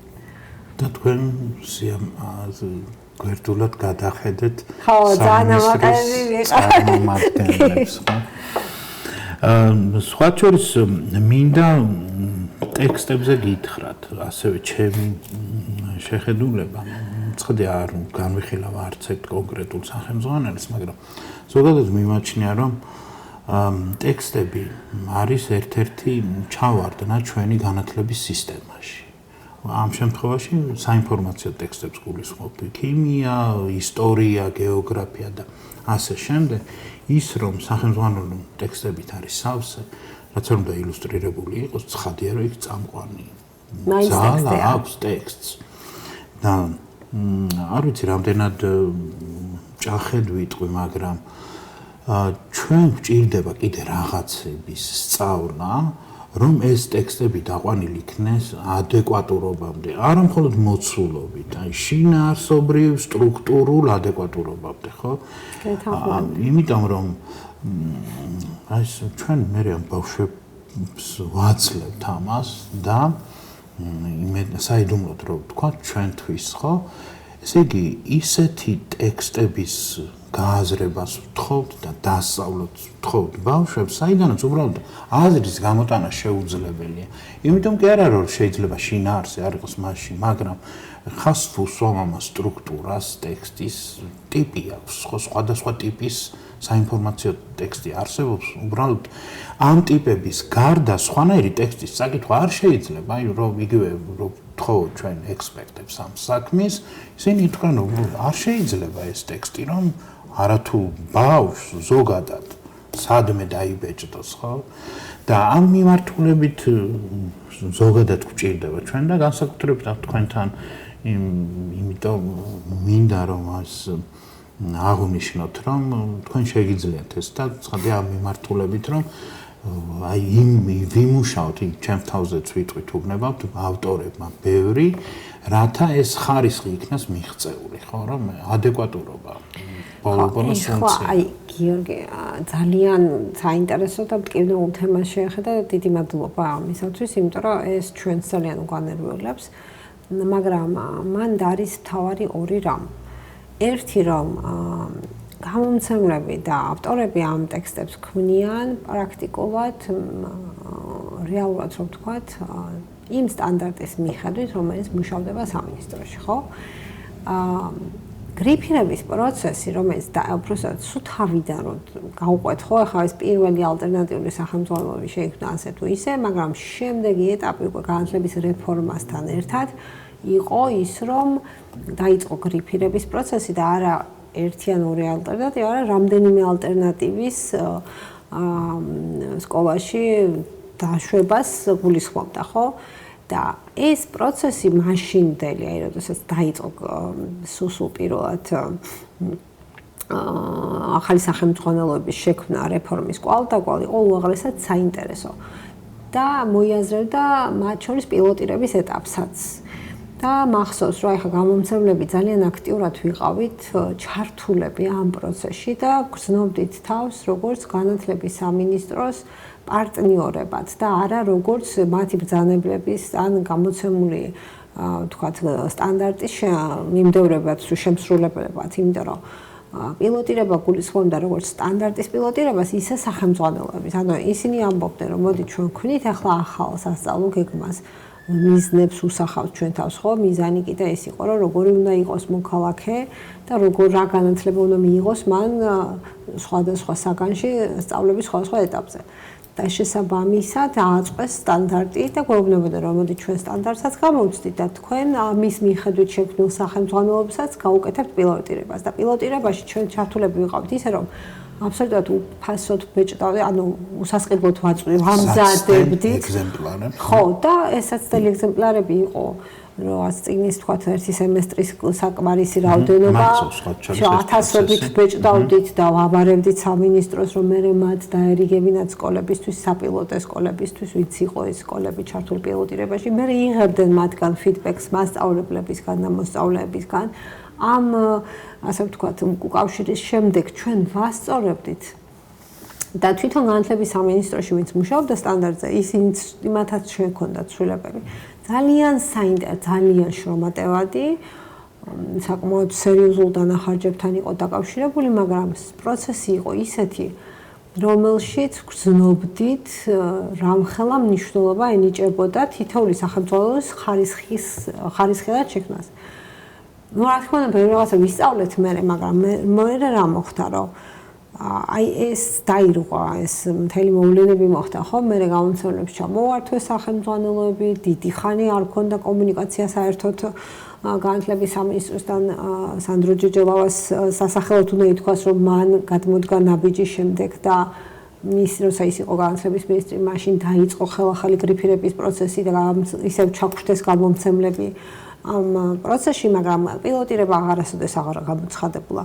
გვაძლევდნენ ძალიან მოკლე დროს და გიორგი როგორც ავტორმა იცი რამდენად მოკლეა ეს დრო იმისთვის, რომ შენ დაწყებით კლასებში კიდევ შესაძლებელია ხოლმე, მაგრამ 4 თვეში მაღალი კლასების სახელმძღვანელო ისეთი გამართული, ისეთი თან ეს ხომ მრავალკომპონენტიანია და თვითონ უშუალოდ თითოეული სახელმძღვანელო სტრუქტურაც ძალიან ბევრი დეტალისგან შედგება, ხო? ნუ ტექსტის გარდა ეს არის სავარჯიშოების ნაკრები, ეს არის ილუსტრაცია, რომელიც შესაბამისად უნდა ეხმარებოდეს, რუკა არის გასაკეთებელი, ხშირად არის ძალიან ბევრი ფორმულა, ასეც ყოფილი ძალიან შრომატევადი საქმეა, ხო? ერთი შეცდომას რო დავუშვა ფორმულაში, პასუხს ვეღარ მიიღებ, ხო, სწორს და ასე შემდეგ, ანუ ეს ყველაფერი და სახელმძღვანელოს მოცულობა კიდე არის ძალიან დიდი ხოლმე ხშირ შემთხვევაში. იქიდან გამომდინარე, რომ სტანდარტი ითხოვს, რომ თქვა ისტორიაში ასწავლოთ მთელი შუა საუკუნეები ერთ კლასში და ეს და თან აქედან გამომდინარე, ხა 4 თვეში ჩვენ ძალიან ვცდილობთ, ჩვენი რედაქტორები ძალიან აქტიურად არიან ჩართულები, უყურებენ იმას, რომ ეს ტექსტები მათ შორის რითიც დავიწყეთ საუბარი იყოს ასაკთან შესაბამისი, თქვა სიტყვები თუ არ არის ცნობილი მოსწავლისთვის განმარტება იყოს და ასე შემდეგ, ან შეცვალონ სიტყვები, მაგრამ აი იდეალური სახელმწიფო შექმნა 4 თვეში არის შეუძლებელი. თუმცა ერთი რაღაცა შენიშვნას მართებულია და მე პირადად ვიზიარებ, უკეთესი გვინდა ყოველთვის და ერთ ამას კიდე ვიტყოდი, რომ თუ შევადარებთ ახალი თაობის სახელმწიფოებს და ძველ თაობის, მაინც წინსვლა არის თვალსაჩინო. აქვე მაშინ რადგან მეც მომიხსენიეთ როგორც ერთ-ერთ ავტორად, ჩემს დამოკიდებულებას გაგიზიარებთ და თუ დაეთანხმებით თქვენ როგორც ამ შემთხვევაში გამომცემლობის ხელმძღვანელი. სახელმძღვანელო, სასკოლო სახელმძღვანელოების სასწავლო რესურსების მიმართულებით, რომ ეს გრიფირების პროცესი, რაზეც ჩვენ ახლა ვსაუბრობდით, ხელს უშლის სახელმძღვანელოების შექმნას. აი ასეთ ცივად რომ შეგეკითხოთ, ეთანხმებით ამას. ნახეთ რას გულისხმობ, უფრო დავაზუსტო, რომ 4 წელიწადში ერთხელ და კაცმა არ იცის ეს 4 ხან 6-ად გადაიქცევა თუ ხან 3-ად, რა ვიცი, ხო? რომ გამოცხადდეს რაღაც სახელმძღვანელოებზე რაღაც გრიფირება, რომ მერე ავტორებმა 4 თვეში შეადგინონ და მერე 4 თვე ექსპერტებმა იკითხონ, ანუ ამ დროს ავტორები მოცდნენ სინამდვილეში. ნაცვლად ამისა, რომ დაწესებულება, სასკოლო დაწესებულება მეუბნება, რომ ფიზიკაში მინდა ვასწავლო მერვე კლასელებს რაღაცა სტანდარტი აქვს. გამომცემლობა ავტორებთან ერთად მუშაობს ამას, მოამზადებს, წავა სკოლაში, გაიყიდება, შემდეგ ის იმავე წელს უკვირდება იმ როგორ შეიძლება დაწერო ისეთი სახელმძღვანელო, რომელშიც ავტორი მეორე წელსვე შესასწორებენ რამეს ვერ ნახავს იმ წიგში, ხო? შეუძლებელია, ხო? და არაეო რომ 6 წელს ელოდო რომ აბა მე კიდევ რამე არა, ეგეთი ტექნიკური რაღაცები სწორდება ხოლმე. და ხო, ამ შემთხვევაში არ მხოლოდ ტექნიკურ და რაღაც კორექტურულს კი არ გულისხმობ, აი. რა საკვირველია, ხო, როგორ შეიძლება რომ ეს არ იყოს მართლა ის პროცესი, რომ აი მოისინჯა სადღაც ან რომელიღაც სასკოლო დაწესებულებაში და ამას გულისხმობ, როდესაც ვამბობ, რომ ხომ არ უშლის ხელს პირიქით გრიფირება სახელმძღვანელოს ხარისხის გაუმჯობესებას. გააჩნია გრიფირებას, მოდი ესე ვთქვათ, ხო? ახლა ჩვენ სხვა ქვეყნის მოდელსაც ვიცნობთ. ამ გრიფირებაზე ვლაპარაკობ. მოდი, აი ზოგადად რო ვთქვათ, ხო, სხვა ქვეყნის მოდელს ვიცნობთ, ხო? არის ქვეყნები და განვითარებულ ქვეყნებზეა საუბარი, სადაც გრიფირება როგორც ასეთი არ არსებობს. და იქ იმდენად მაღალ დონეზეა თვითონ. ცუდი სახელმძღვანელოები არა. არა, წინვალე სახელმძღვანელოები აქ ძალიან მაგარი და მართლა ძალიან კარგად შედგენილი, მაგრამ ნუ ეს განვითარებულ ქვეყნებში და განვითარებულ აზრებში ხდება, ხო? ეხლა ჩვენი გრიფირების და ჩვენთანაც იყო სხვათაშორის ეხლა ერთ-ერთი მთავარი შემოქმედი სახელმძღვანელოების sapilotო სისტემის და ზოგადად გრიფირების დანერგვის ხო სახელმძღვანელოების დეპარტამენტის ხელმძღვანელი თავის დროზე იყო სიმონ ჯანაშია, რომლის ხელმძღვანელობითაც დაიწყო ეს პროცესი და მე მის გამო ვიცი რომ საერთოდ ფიქრობდა რომ მომავალში გრიფირება აღარ იქნებოდა საერთოდ საჭირო, მაგრამ ну რაღაც ხნით დარჩებოდა რატომ? იმიტომ რომ ეს უნდა ყოფილიყო მექანიზმი, რომელიც შეამოწმებდა, სხვათა შორის ეგეც იყო ერთ-ერთი ისა, რომ მხოლოდ შემოწმების და რეკომენდაციის ფუნქცია ექნებოდა, რომ ეს სახელმძღვანელო შეესაბამება თუ არა შესაბამისი კლასის და საგნის სტანდარტს. აი ეს უნდა შეემოწმებინა და რეკომენდაცია გაეცა, ან არ გაეცა. ეგ უნდა ყოფილიყო საბოლოო მიზანი. მაგრამ მე უკვე იქცა ცოტა ისეთი ფორმები მიიღო და სახე, რომ რეალურად ჩვენი მიზანი და განათლების სამინისტროს მიზანი თუ არის რომ რაც შეიძლება მაღალი დონის სახელმძღვანელო შევქმნათ, რომელიც შეესაბამება სასწავლო მიზნებს და შესაბამისი კლასის სტანდარტებს, მაშინ უნდა ვითანამშრომლოთ იმისთვის, რომ თუ გრიფირების სახე ექნება, ეს პროცესი იყოს მაქსიმალურად დახვეწილი, სხვადასხვა ჯერსესი დროში სწორად გაწერილი და არ იყოს ისე, რომ ავტორებს და გამომცემლობას ნაკლებ დროს აძლევდნენ ვიდრე ექსპერტებს შესაფასებლად და მთელი სწორად დაგეგმილი.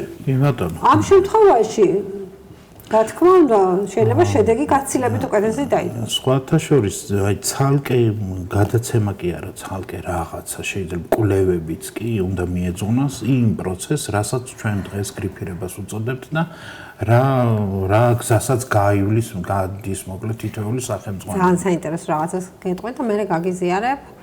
როდესაც თქვათ აი ერთ-ერთი გრიფირების მერე კიდე მინისტრი შეიცვალა, იმან გააჩერა გრიფირების დაწყებული გრიფირების პროცესი დააპაუზა და მაშინ ჩვენ ვიფიქრეთ ესეთი რაღაცა გამომცემლებმა, სასკოლო სახელმძღვანელოების გამომცემლებმა სხვადასხვა განათლების სპეციალისტებთან ერთად და მკვლევრებთან ერთად გავაკეთეთ მრგვალი მაგი და ასე ვთქვათ და შევიმუშავეთ რეკომენდაციები განათლების სამინისტროსთვის, რომლის საფუძველზე შეიძლებოდა ახალი გრიფირების პროცესის დაწყება.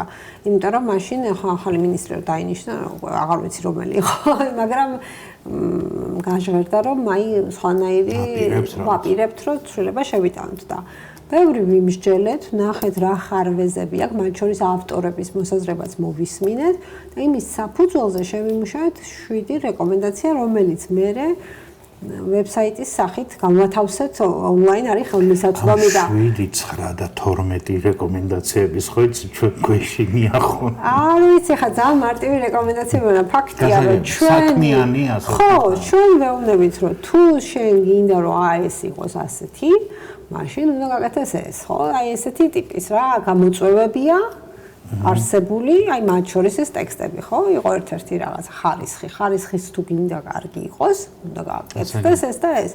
და ეს იმდენად მოქნილი და კარგი რაღაც გავაკეთეთ, გაუგზავნეთ ეს სამინისტროს, მაგრამ არანაირი უკავშირი აღარ ყოფილა. ხო, იმედია თავისთვის თვითრეფლექსიური უკავშირი შეიძლება გქონდეთ. გაგიზიარებს სხვათა შორის. მე მგონი მოგეწონება. იმიტომ საინტერესო იქნება. ხო, ჩვენ შევქმნით არა მარტო ის რომ დაბეჭდის სახითაც ზავალ ჩვენც სამინისტროს, მაგრამ ამავე დროს ონლაინაც არის ხალხმისაწვდომი. კეთილი, ხო, თანდათან ბოლოსკენ რომ წავიდეთ და ერთ-ერთი თქვენი, ასე ვთქვათ, ვიცი, ინტერესია რომ ეს ყველაფერი წიგნები, ტექსტები, მათ შორის სახელმძღვანელოები, რაღაც ადეკვატურად იყოს მიწოდებული ბავშვებისთვის. ნებისმიერ მკითხველისთვის, ამ შემთხვევაში ბავშვებს რომ გავუსვათ ხაზი. და ასევე ვიცი თქვენი საქმიანობის შესახებ, რომელიც გულისხმობს გარკვეულ საგანმანათლებლო სივრცეებისა და კუთხეების მოწყობას და მინდა გთხოვოთ, რომ ამის შესახებ გითხრათ გადაცემის ბოლოსთვის და ასევე რა გემოვნებით ან რა არის თქვენი სურვილი, აი რაღაც საგანმანათლებლო განმავითარებელ სივრცეში რა უნდა დახვდეს ბავშვს და როგორი გინდათ და როგორ აკეთებთ და რამდენად გამოდის ეს? არაჩვეულებრივად გამოდის, მაგრამ ეხლა გეტყვით რა იყო мотиваცია. ესე იგი ის მთავარი ამბავი რაც იყო, ახლა როგორც გითხარით, მე ბავშვობიდან კარგი ბიბლიოთეკა მქონდა სახლში, სკოლის ბიბლიოთეკითაც აქტიურად სარგებლობდი მიუხედავად ამისა, მაგრამ ამ საგამომცემლო სფეროში ჩაბმის შემდეგ აღმოვაჩინეთ, ამ ბევრ სკოლაში გვიწევდა ხო ვიზიტი და აღმოვაჩინე, რომ სამწუხაროდ სკოლების უმრავლესობას არ აქვს კარგი ბიბლიოთეკა. ერთი რომ გარემო ამ ბიბლიოთეკაში არის არც თუ ისე სახარბიელო, არც ავეჯია. საწყობი ალბათ, ხო, წიგნების საწყობი იყო, აი ბნელი ოთახი, სადაც ესეთი განცდა გამიჩნდა, რომ მოსწავლეს ქუდი რო შეუგდო, არ შევა, იმიტომ რომ გამოსატანად იქ არ მიბრუნდება, იმიტომ რომ არც სინათლე არ არის საკმარის. ხო, წიგნას რო კითხულობ, განათლება გჭირდება. ავეჯი არ არის მოსახერხებელი. რაც მთავარია, ავეჯს თავი დავანებოდა განათებას. თქვა წიგნი ითხოვა, ხო, ბავშვმა. ძალიან ბევრი წიგნი იყო რუსულ ენაზე, რომელსაც დღეს ეს ბავშვები აღარ კითხულობენ. შესაბამისად, მათი წიგნადი ფონდი არანაირად არ შეესაბამება ამ ბავშვების არც ინტერესებს და სხვა თურმე ენობრივი ბარიერი აქვთ. და შესაბამისად, მაშინ გამიჩნდა ეს მოსაზრება, რომ თუ კიდე ხო პარალელურად სადმე თუ მოგზაურობდი და ანივლინებით ვიყავი ხოლმე ძალიან ხშირად ვნახულობდი სხვა ქვეყნის ბიბლიოთეკას. და ვიცი როგორ არის ეს ბიბლიოთეკები მოწყობილი საზღვარგარეთ, რამდენად კარგი გარემოა შექმნილი, თქვათ საბავშვო ბიბლიოთეკაში ვარ ნამყოფი სტოკჰოლმში და როგორი ავეჯია, როგორ არის განლაგებული, რამდენად საინტერესოა. ინდივიდუალური გარემო, კარგი წიგნები, ლამაზი პოსტერები, აი ბევრი რაღაც არის და კარგი პერსონალი რაც თავარია. ჩვენთან სამწუხაროდ საჯარო სკოლების უმრავლესობას ეს ფუფუნება არ აქვს, იშვიათ გამონაკლისს თუ არ ჩავთვლით, მათ ჩვენს კარგი ბიბლიოთეკა ქონდა სხვათა შორის და რამდენიმე კერძო სკოლას, ყველას არა, საქართველოში საკმაოდ კარგი ბიბლიოთეკა აქვს.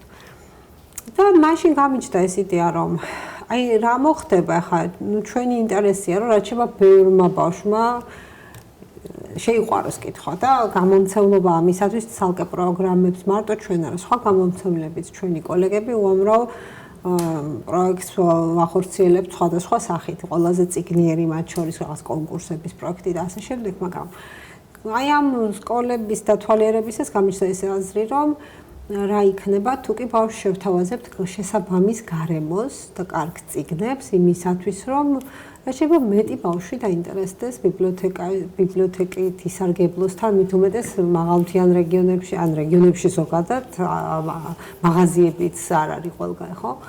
და აი ასეთ გარემოში, ხო, წესით ბავშვს მოუნდეს უნდა წიგნის კითხვა და მაშინ ზუსტად მიმართე განათლების სამინისტროს და მითხრეს ეს რამდენიმე წლის წინანდელი ამბავი 2017 თუ არ ვცდები მიმართე განათლების სამინისტროს და მითხრეს რომ სამწუხაროდ ვიცი თუ ესო ძალიან კაი პროექტია მოგწონს რომ მაგრამ არა გვაქვს სამწუხაროდ დაფინანსება იქაც ვთხოვდი რომ მოდი საპილოტე დამიფინანსეთ და ნახოთ როგორ იმუშავებს არ მივიღე შემდეგ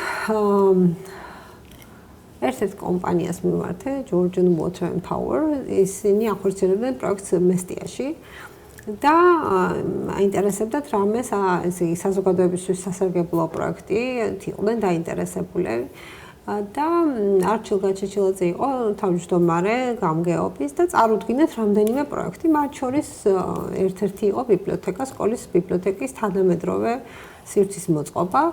და ნუ მაშინ ვიყო მე მაშინ კვლევაზე რო ჩვენი გამომცემლობის ხარჯით ჩავატარეთ სკოლებში კვლევა რო გვენახა რა საჭიროებებია მე ხარ ერთი შეხედვით ეგ იყო რაც გითხარით მაგრამ კიდე გამოჩნდა საჭიროებები და ამის საფუძველზე შემდეგ გავიარე კონსულტაციას სხვა ბიბლიოთეკართან კერძო სკოლებშიც ვიყავი და ვნახე როგორ არის იქ სივრცე მოწყობილი და ასე შემდეგ ხა დაახლოებით სხვა განაცემლებს სივრცე რომ დაგვანახოთ აი აღვიწეროთ ხო ეხა თავარი ამბავი რა იყო რომ ხშირ შემთხვევაში როგორც წიგნების საცავია ხო ეს ბიბლიოთეკა და ხანდახან ზოგს აქვს საცავის და სამკითხველო ოთახიც. ჩემი იდეა იყო რომ ეს ყველაფერი ერთად გაგვერთიანებინა და ოთახში ყოფილიყო როგორც წიგნების თაროები და წიგნები ძალიან დიდ სიმყუდროვეს ქმნის ნებისმიერ სივრცეში, აგერ სტუდიაშიც წიგნები გიწყიათ. პლუს კარგი თანამედროვე ავეჯი, ნათელი ფერები, კარგი განათება, ყოფილიყო კომპიუტერი. სადაც რაღაც დამატებით ინფორმაციის მოძიება შეძლებდნენ, პლუს ყოფილიყო ისეთი ამ სივრცის ისე გამოყენების საშუალება, რომ ეს არ ყოფილიყო მარტო სამკითხველო, არამედ რაღაცა უფრო ცოცხალი ადგილი, თქვათ, პროექტებზე სამუშაო, დისკუსიების გამართვა, პროექტირება შეიძლებოდა და თქვათ, რაღაცა ფილმის ჩვენება ან ასე შემდეგ, ხო? ну მულტიფუნქციური სივრცე, სადაც ბევრი წიგნია თანამედროვე რაც არის დღეს საქართველოს ხელმისაწვდომი, უცხოური წიგნებიც გვაქვს, მაგრამ უმეტესად ქართული და სხვადასხვა ასაკის მოსწავლეებისთვის თავიანთი ასაკის შესაბამისი კუთხეები გაჩენილიყო, უფროს კლასელებს სხვა ლიტერატურა, დაბალი კლასის მოსწავლეებს პატარა სკამები, პატარა მაგიდა, თავისი სივრცე და როგორც მხატვრული ლიტერატურა, ისე საინფორმაციო შემეცნებითი. თამაშები მათ შორის სამაგიდო თამაშები და ჭადრაკიც კი გვაქვს ახლა შეტანილი. და მე ამ პროექტით, ესე იგი 2018-ში გავხსენით მესტის მეორე საჯარო სკოლაში ესეთი სივრცე. იქ რო შევედით, ნახეთ რომ თაროებიც კი არ ქონდა, ერთი თარო ქონდა ცულ, წიგნები იატაკზე ეწყოთ, იატაკი იყო ჩანგრეული. ანუ ეს პროექტი გავახორციელეთ როგორ ნულიდან, ანუ დიზაინი ჩვენ მოვიფიქრეთ, რემონტი, ავეჯი და წიგნებით მოვამარაგეთ, კომპიუტერები და ასე შემდეგ და ну აი სრული შოკი იყო, იმიტომ რომ ბავშვები ერთი სული ჰქონდათ, როდის შემოვიდოდნენ იმ სივრცეში, იმიტომ რომ იქ არც შედიოდნენ მანამდე. და მე დამირეკა რაღაც ხნის მერე უკვე ბეჩოს სკოლის დირექტორმა და მითხრა, ეს რა ვნახეო, ბავშვები ისხდნენ პუფებს და წიგნებს კითხულობდნენ. და იმხელა ეფექტი მოახდინა, რომ ну რა ვიცი, ყველა შესვენებაზე ბავშვები შერბიან, წიგნები გამოაქვთ, კითხულობენ, ერთმანეთს უსვლიან, შთაბეჭდილებებს უზიარებენ და წარმოიდგინეთ ამ მესტიაში ამან ესე გაამართა. ხო, ჩვენ ხო ისე გვაქვს ეს მოწყობილი ეს განათლების სისტემა, რომ შესვენება ქვია წიგნის კითხვას. და გაკვეთილი ქვია ის რაც თუმცა ამ პროექტს მე დავასრულებ ბარემ რომ გაგრძელება მოხდა ისე რომ ეს პროექტი დასრულდა ამ კომპანიასთან ერთად რამდენიმე წლის შემდეგ გავაგრძელეთ საქართველოს ბანკთან ერთად რომლის სამეთვალყურეო საბჭოს თავმჯდომარე პრეზიდენტი ახლა ისევ არჩილ გაჩეჩილაძეა რომელმაც აი ძალიან დიდი ენთუზიაზმით დაუჭირა ამ პროექტს მხარი და ეხლაც ერთობლივად ვახორციელებთ ამ პროექტს უკვე 25 სკოლა გვაქვს 25 სკოლა გაქვთ ხო ასეთი კერძო 25 სკოლაში გახსნილი გვაქვს იდეათეკა ესე ქვია დღეს ამ პროექტს ძირითადი აქცენტი არის საზღვრისპირა სოფლები ან პატარა დაბები და რაიონული ცენტრები ან ეთნიკური უმცირესობებით დასახლებული და აი ჩემი აზრით ერთ-ერთი მნიშვნელოვანი ამბავია რომ მათ შორის ლამბალო ესეთი სოფელია ძირითადად ეთნიკური აზერბაიჯანელები დასახლებული სადაც ბავშვებმა ქართული კარგად არ იციან და რო ვეკითხები ხოლმე სკოლის ბიბლიოთეკარს ყველა შესაძლებაზე აქ შემოგვიყვანეთ კითხვა დაიწყეს ქართულად. იმდენად მიმზიდველია ეს სივრცე, რომ აი იზიდავს ბავშვებს და კითხვისკენ გადაწყობს, რაც იყო ჩემი მიზანი. მინდა რომ ბევრი ასეთ პირადად თქვენ მიერ გაკეთებულიც, აი თანამშრომლობით გაკეთებული, ბევრი ასეთ სივრცე გისურვოთ თქვენს და ვისურვოთ საერთოდ ჩვენთვის და ჩვენი საზოგადოებისთვისაც და რაღაცნაირად მე მჯერა ასეთი კერძო ინიციატივების, კერძო კომპანიების, ბიზნესმენების დაინტერესებით და მართლა ესეთ სივრცეების მოწყობით, სადაც ბავშვები დასასვენებლად, ანუ შესვენებაზე რომ ვამბობთ, დიდი სიხარულით ჩავლენ ხოლმე, რათა იკითხონ, ან რაღაცა შეიმეცნონ. დიდი მადლობა. ხო, მე ძალიან დიდი იმედი მაქვს, რომ კიდე მეტი გაკეთებას შევძლებთ და კი, რა თქმა უნდა, ნორმალურ ქვეყნებში ამას სახელმწიფო უზრუნველყოფს, მაგრამ დავანებოთ ჩვენ